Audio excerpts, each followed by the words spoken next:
થાનગઢની આ વાત છે, પણ મૂળિયા બહુ સુધી ફેલાયેલા છે. હોસ્પિટલનું નામ આશીર્વાદ છે અને તેના પર મોટા પોલિટિકલ માથાના આશીર્વાદ છે. ન જાણે કેટલાય સમયથી અહીં કૂખમાં જ કતલનો ધંધો ચાલી રહ્યો હતો. ગેરકાયદેસર ગર્ભ પરીક્ષણ બાદ ગર્ભપાત થતું હતું કે ભૂતકાળમાં પણ અહીં સોનોગ્રાફી મશીન સીલ થયું હતું. પણ આમ છતાં પાપની પરાકાષ્ઠા ન અટકી. ગર્ભપાત એટલે માસૂમની કૂખમાં જ કતલ કરવાનું કતલખાનું ચાલતું જ રહ્યું.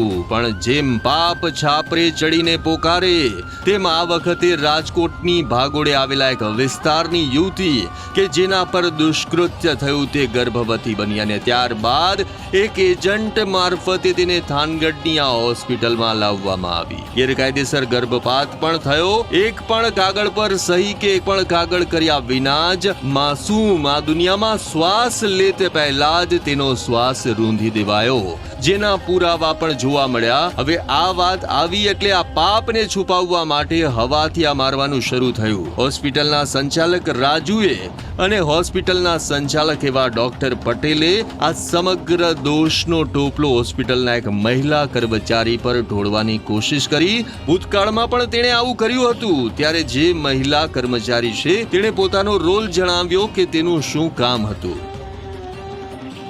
આ હોસ્પિટલના જે સંચાલક છે તેના માસિયાઈ ભાઈ એક મોટું પોલિટિકલ માથું છે. બનેવી સાહેબ શહેરના મેયર રહી ચૂક્યા છે. એટલે સંચાલક રાજુ દરેક પોલીસ અધિકારી સાથે આસાનીથી સેટિંગ કરી ગયો. પણ પાપનો આ ઘડો કેવી રીતે ફૂટ્યો તેની લોકમુખે એવી ચર્ચા ચાલી રહી છે કે આ હોસ્પિટલમાં જે કૂખની કતલ માટે ગ્રાહક શોધીને લાવતો એ એજન્ટે જ આખોય ખેલ પાડી દીધો છે. હવે આ વાત તો પોલીસ તપાસનો વિષય છે, પણ મોટા માથાના આશીર્વાદ ધરાવતી આ હોસ્પિટલના સંચાલકના ચોટીલાની એક હોસ્પિટલ સાથે પણ કનેક્શનની ચર્ચા ચાલી રહી છે. હવે જો પોલીસનો અંતરાત્મા જાગે અને તપાસ થાય તો પાપીઓનો પાપાચાર બહાર આવી શકે.